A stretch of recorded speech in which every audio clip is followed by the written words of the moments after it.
ચાલો વિદ્યાર્થી મિત્રો, આપણે આજે પ્રયોગ કરવાના છીએ।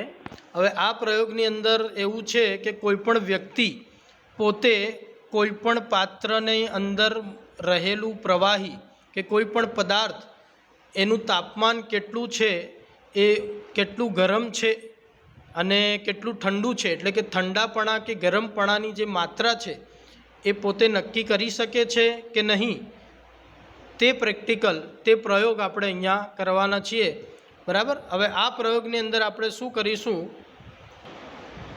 આ પ્રયોગમાં આપણી જોડે એક પ્યાલામાં ઠંડુ પાણી છે, એક પ્યાલામાં હૂંફાળું પાણી છે અને એક પ્યાલામાં ગરમ પાણી છે, બરાબર। હવે મુજીબ, તારો એક હાથ ઠંડા પાણીમાં મૂકો, એક હાથ ગરમ પાણીમાં મૂકો, બરાબર। થોડી વાર આને રહેવા દો।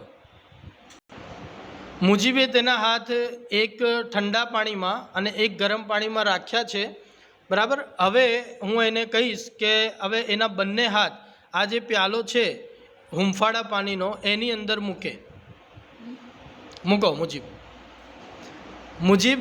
હવે તને એમ કહેવાનું છે મને કે તને આ બંને હાથમાં જે પાણીમાં હાથ મૂકેલો છે એક જ સરખું તાપમાન લાગે છે કે જુદું જુદું તાપમાન લાગે છે? જુદું જુદું તાપમાન લાગે। કયા હાથમાં પાણી ઠંડુ લાગે છે? જમણા હાથમાં પાણી ઠંડુ લાગે છે। હાથ ઊંચો કરીને બતાવો બેટા। આવા હાથમાં પાણી ઠંડુ લાગે છે। હા, અને પેલા હાથમાં? આવા હાથમાં પાણી ગરમ લાગે છે। ગરમ લાગે છે। તો આના ઉપરથી આપણે એમ નક્કી કરી શકીએ કે કોઈ પણ વ્યક્તિ એ પાણી ઠંડુ છે કે ગરમ, એની જે ઠંડાપણાની માત્રા કે ગરમપણાની માત્રા એ નક્કી કરી શકતો નથી, બરાબર। નુરાની, હવે આ જે હૂંફાળું પાણી છે એમાં તું બંને હાથ મૂકજે। તને શું બંને હાથમાં જુદું જુદું તાપમાન લાગે છે કે સમાન લાગે છે? સમાન લાગે છે। ફરહાન, તું આ હૂંફાળા પાણીમાં બંને હાથ મૂકતો, તને બંને હાથમાં પાણીનું તાપમાન જુદું જુદું લાગે છે કે સમાન? સમાન લાગે છે, સારું। સુબાના, હૂંફાળા પાણીમાં તું હાથ મૂકતો બંને તારા?